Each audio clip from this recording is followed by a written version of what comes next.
愛國嘅京劇泰斗梅蘭芳，由鄭子誠聲演。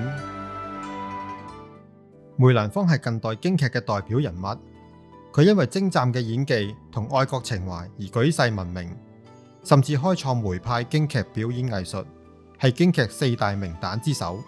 梅蘭芳，你嘅京劇造詣咁高，係咪細細個就開始學京劇嘅呢？係啊，我爺爺咧係北京著名嘅青衣花旦梅巧玲。我自細父母雙亡，8歲就開始跟爺爺嘅好朋友吳靈仙學戲，10歲咧就首度登台。1913年啊，當時19歲嘅我去上海演出《木柯寨》，咁開始出名，跟住就被大眾認識啦。你係京劇嘅四大名旦之首，並且自成一派，你嘅演出有咩特別呢？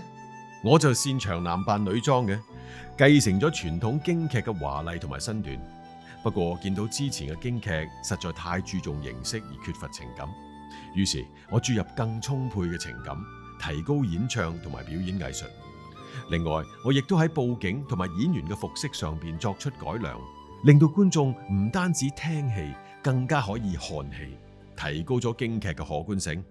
係啊，你演出嘅經典劇目《天女散花》《貴妃醉酒》《霸王別姬》，睇落去水袖翻飛，姿態曼妙，難怪連美國都邀請你過去演出啦。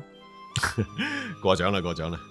1930年我就率團前往美國舊金山、華盛頓同埋紐約等地演出咗72日，受到熱烈歡迎，亦都係中國京劇第一次登上國際舞台。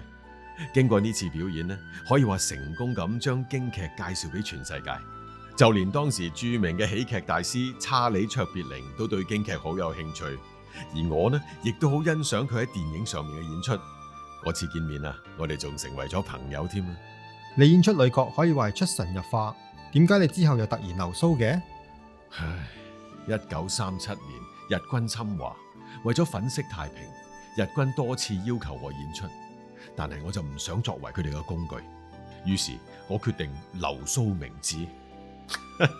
作為旦角，留咗鬚就扮唔到女人，咁就唔可以演出啦。我用呢個方法停止公開表演，以免被日本人利用我嘅地位作為統治中國嘅一種宣傳。梅蘭芳的確好愛國，佢喺表演能力如日中天嘅時候，都堅決唔演出，寧願賣畫維持生計，直到抗戰勝利後先至復出。新中國成立之後，梅蘭芳致力於京劇嘅改革同傳承，培養新一代嘅京劇演員。作為京劇表演藝術大師，梅蘭芳創新嘅戲曲表演形式，推動咗旦角嘅藝術發展，弘揚中國文化，令到京劇可以飛升國際。梅蘭芳被譽為京劇泰斗，的確當之無愧。